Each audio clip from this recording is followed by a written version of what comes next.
ეს რუსთაველის ქუჩაა ხობულეთში, როგორც კადრიდან ხედავთ, აქ ქვეითთა გადასასვლელებია მონიშნული და არც გზაგამყოფებია დახაზული. მოსახლეობა კიდევ ერთ პრობლემაზე ამახვილებს ყურადღებას მათი განმარტებით, ქალაქში შუქნიშანი არც ერთ ქუჩაზე არ არის დამონტაჟებული. ფულები კი წეს, მაგრამ ქუჩა ბოლომდე არ გამოიყვანეს. სასაფლაოებიდან არ მოვიდა. იქ ეკლესია შენდება, იქამდეც არ მოვიდა გზა, რომ ეკლესიაში ხალხი შევდეს და სასაფლაოში მივიდეს. რა უნდა ველაპარაკო მაგას? არაფერი არა დახაზული, არაფერი არცად არაფერი არა. იამკები და იგენია ყველგან ორმოებია ყველგან. სანიაღვრებია გასაკეთებელი, წყალი არ გადის, თოვლჭყაპი როცა გახა მარტი-აპრილის თვეში იმაში ვერ გადავდივართ და პრობლემებია. თუ გაკეთება, თუ ინვე ყურადღება მოგაქცევთ, ძალიან კარგია. ქობულეთში მცხოვრებთა განმარტებით საგზაო ინფრასტრუქტურა აქ უკვე წლებია მოუწესრიგებელია, შესაბამისად გარემოებას შეგვებულნი არიან. დასრულებული არ არის ასფალტი, რომ დასრულდება, მერე თავისთავად ნახაზი ეკეთება. შეჩვეული ვარ და მოძრაობ ნელი ტემპით. ქობულეთის გამგეობაში პასუხისმგებლობას თავს არიდებენ და აჭარის საგზაო დეპარტამენტისკენ მიგვითითებენ. გამგებლის განცხადებით, საგზაო ინფრასტრუქტურაზე პასუხისმგებელი სწორედ ზემოთ აღნიშნული სამსახურია. საგზაო ინფრასტრუქტურის მოწყობა ეს ჩვენი პრეროგატივა არ არის, ამას აჭარის საგზაო დეპარტამენტი ასრულებს ყოველთვის.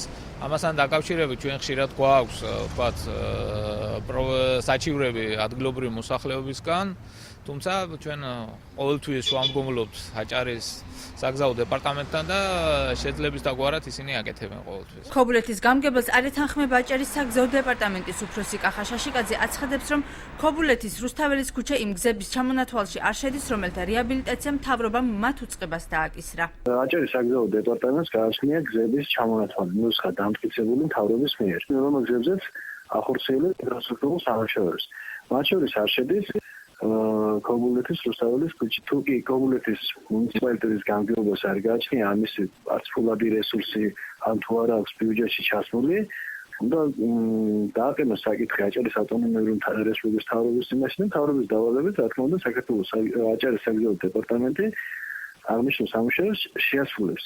აღნიშნული გზის მონაკვეთი 2011 წელს მუნიციპალიტეტის ბიუჯეტში თანხების სიმცირის გამო მთავრობის დავალებით აჭარის საგზაო დეპარტამენტმა ერთხელ უკვე შეაკეთა. მაშინ სამუშაოები კომპანია ჯეომშენ 2004-მა შეასრულა. ტენდერის თანახმად კომპანია 3 წლის განმავლობაში ვალდებულია დაზიანებები შეაკეთოს. ჩვენ ახლა 5 წელს არანაირი წელი არ აქვს მიღებული არც გამგეობიდან და არც დაწესებიდან, რომ რაიმე სახის დაზიანება, თუ რამე დაზიანება უნდა მოხდეს დეპარტამენტო და ჩვენ ავაწყოთ. გზაგამყოფები, ასე შემდეგ, ამის მონიშნების გაკეთება თუ გევალებოდეთ თქვენ ამ დროისთვის? კომპანიის ინფორმირება აჭარის საგზაო დეპარტამენტს ევალება.